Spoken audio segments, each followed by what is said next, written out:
Тарское, то есть бывшее ингушское селение Ангушт, оказалось в эпицентре событий 92-го. Жители этого селения спасались от вооруженного нападения бегством. Они бросали все свое нажитое имущество и думали лишь об одном – как спасти себя и своих родных. После конфликта многие ингуши решили возвратиться в свое родное село. Как им там живется, узнавала Светлана Томова.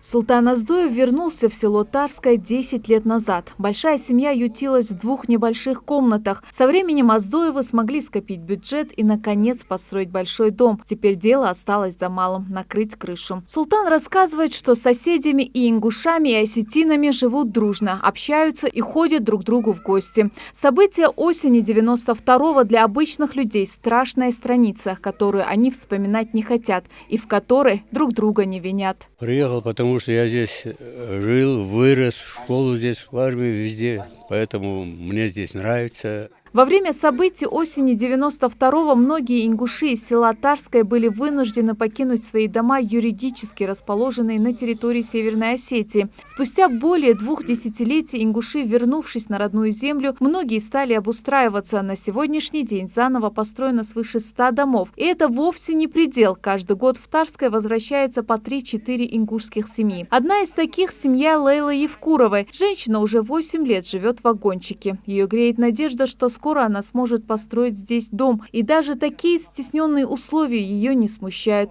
Ведь живет она на родной и дорогой для ее сердца земле.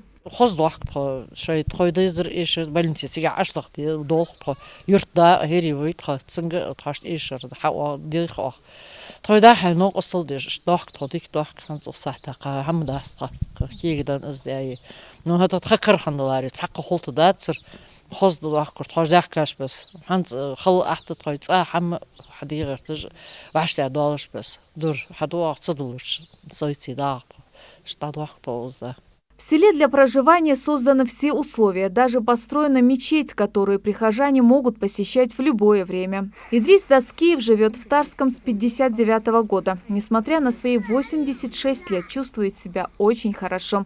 Вот и сегодня, воспользовавшись ясным осенним днем, подпитывает землю удобрениями, чтобы весной посадить здесь добротный урожай.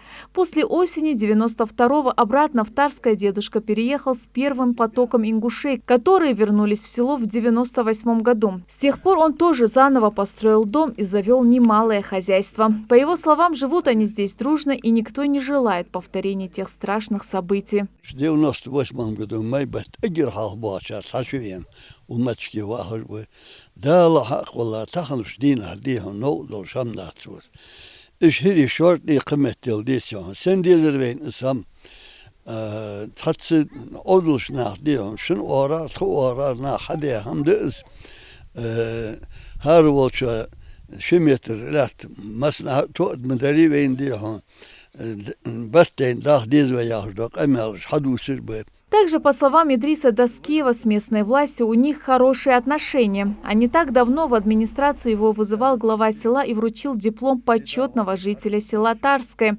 Идрис Даскиев призывает всех своих бывших односельчан вернуться домой.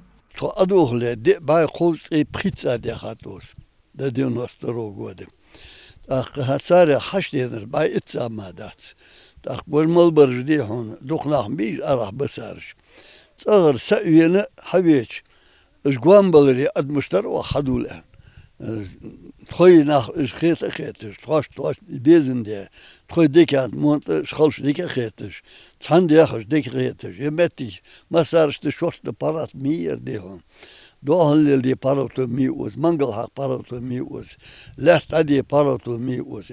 Ну а пока многие гадают, возвращаться сюда или нет, мы видим наглядно, что те, кто уже вернулся домой, живут в мире и согласии. А о случившемся 25 лет назад нужно помнить всем и взрослым, и подрастающему поколению, для того, чтобы больше никогда не допускать повторения тех страшных ошибок. Светлана Томова, Адам Далаков. Новости 24.